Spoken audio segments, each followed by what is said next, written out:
रक्तांबुजा सनवशेष गुणैक सिंधु भानु समस्त जगता मदिपं भजामि पद्मद्वया भयवरान दहतम कराब्जय माणिक्य मौलि मरुणांग रुचिम त्रिनेत्रम। जय श्री सूर्यदेव, जय श्री राधे कृष्ण।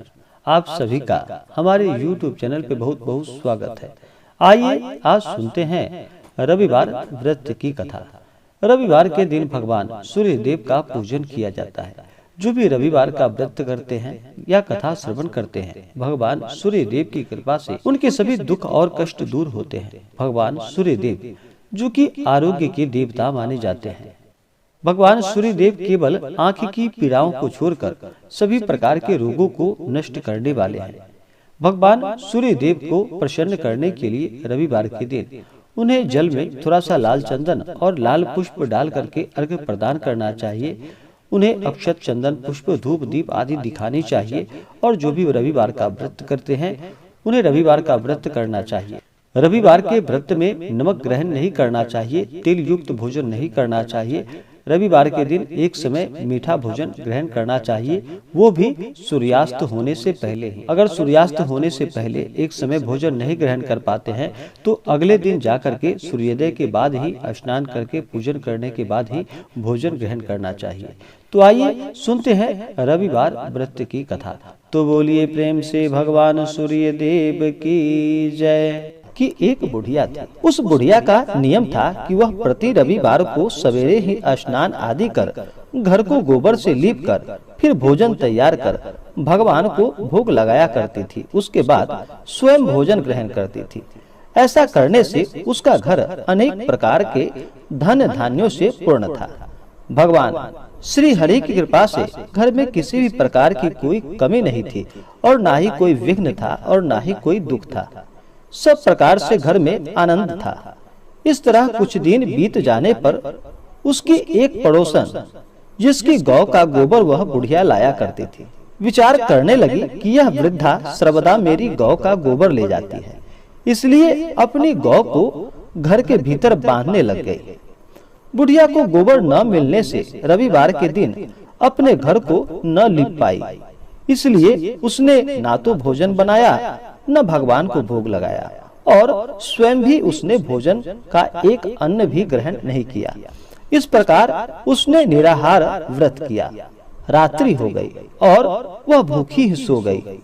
रात्रि में भगवान ने उसे स्वप्न दिया और भोजन न बनाने तथा लगाने का कारण पूछा। वृद्धा ने गोबर न मिलने का कारण भगवान से कह सुनाया। भगवान ने कहा कि हे माता, हम तुमको एक ऐसी गौ देते हैं जिससे कि सभी इच्छाएं पूर्ण होती हैं, क्योंकि तुम हमेशा रविवार को गौ के गोबर से लीप कर भोजन बनाकर मुझे भोग लगाकर खुद भोजन ग्रहण करती हो। इससे मैं बहुत प्रसन्न हूँ और तुमको वरदान देता हूँ। निर्धन को धन और बांझन स्त्रियों को पुत्र देकर दुखों को दूर करता हूँ तथा अंत समय में उन्हें मोक्ष प्रदान करता हूँ। स्वप्न में ऐसा वरदान देकर भगवान वहां से अंतर ध्यान हो गए और वृद्धा की आंखें खुली तो वह देखती है कि आंगन में एक अति सुंदर गौ और बछड़ा बंधा हुआ है। वह गाय और बछड़े को देखकर अति प्रसन्न हुई और उसको घर के बाहर बांध दिया और वहीं खाने को चारा डाल दिया। जब उसकी पड़ोसन बुढ़िया ने घर के बाहर एक अति सुंदर गौ और बछड़े को देखा तो द्वेष भाव के कारण उसका हृदय जल उठा और उसने देखा कि गाय ने सोने का गोबर दिया है, तो वह उस गाय का गोबर वहां से उठाकर ले गई और उस गोबर सोने के गोबर की तरह ही अपना गाय का गोबर वहां पे रख गई। वह नित्य प्रतिदिन ऐसा ही करती रही और सीधी सादी बुढ़िया को इसकी कोई खबर ना थी। तब सर्वव्यापी ईश्वर ने सोचा कि चालाक पड़ोसन के कर्म से बुढ़िया ठगी जा रही है, तो ईश्वर ने संध्या के समय अपनी माया से बड़े जोर शोर से आंधी चला दी। बुढ़िया ने आंधी के भय से अपनी गौ को भीतर बांध लिया और प्रातः काल जब वृद्धा ने देखा कि गौ ने सोने का गोबर दिया है तो उसके आश्चर्य का ठिकाना न रहा। वह प्रतिदिन गौ को घर के भीतर ही बांधने लगी उधर पड़ोसन ने देखा कि बुढ़िया गौ को घर के भीतर बांधने लगी है और उसका सोने का गोबर उठाने में नहीं बन पा रहा था, तो वह ईर्ष्या और डाह से जल उठी और कुछ उपाय न देखकर पड़ोसन ने उस देश के राजा की सभा में जाकर कहा कि हे महाराज, मेरे पड़ोसन में एक वृद्धा के पास एक ऐसा गौ है जो आप जैसा राजाओं के पास ही रहने योग्य है। वह नित्य सोने का गोबर देती है। आप उस सोने से प्रजा का पालन करिए। वह वृद्धा इतने सोने का क्या करेगी? राजा ने यह बात सुनकर अपने दूतों को वृद्धा के घर से गौ लाने की आज्ञा दे दी। वृद्धा प्रातः काल ईश्वर को भोग लगाकर भोजन ग्रहण करने ही जा रही थी कि राजा के दूत वहां पर आए और गौ खोलकर वहां से ले गए। वृद्धा काफी रोई चिल्लाई, किंतु कर्मचारियों ने कुछ भी उसकी एक ना सुनी। उस दिन वृद्धा गौ के वियोग में भोजन न खा सकी और रात भर रो रो कर ईश्वर से गौ को पुनः पाने के लिए प्रार्थना करने लगी। उधर राजा गौ को देखकर बहुत प्रसन्न हुआ, लेकिन सुबह जैसे ही उठा तो सारा महल गोबर से भरा हुआ दिखाई देने लगा। राजा यह देखकर घबरा उठा। भगवान ने रात्रि में राजा को स्वप्न में कहा कि हे राजा, गाय वृद्धा को लौटाने में ही तेरी भली है। उसके रविवार के व्रत से प्रसन्न होकर मैंने उसे इस गौ को प्रदान किया है। प्रातः होते ही राजा ने वृद्धा को बुलाकर बहुत से धन के साथ और सम्मान सहित उसे गौ बछड़ा लौटा दिया। उसकी पड़ोसन को बुलाकर उचित दंड दिया।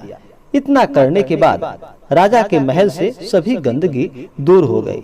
उस दिन से राजा ने नगरवासियों को और सभी को आदेश दिया कि सभी मनोकामनाओं को पूर्ण करने वाला रविवार को इस व्रत को करे। व्रत करने से नगर के सभी लोग सुखी जीवन व्यतीत करने लगे। कोई भी बीमारी तथा प्रकृति का प्रकोप उस नगर पर नहीं हो पा रहा था। सारी प्रजा बड़ी सुख से रहने लगी और भगवान सूर्य देव का सभी भजन कीर्तन और व्रत करने लगे। हे भगवान सूर्य देव, जिस प्रकार आपने उस बुढ़िया पर अपना कृपा किया, हे प्रभु, आप अपने भक्तों पर इसी प्रकार से सदैव अपना कृपा दृष्टि बनाए रखना। जो भी आपका व्रत करे, जो भी आपके व्रत का कथा श्रवण करे, हे भगवान सूर्य देव, उसके घर को सभी प्रकार से सुखों से पूर्ण रखना। तो बोलिए प्रेम से भगवान सूर्य देव की जय।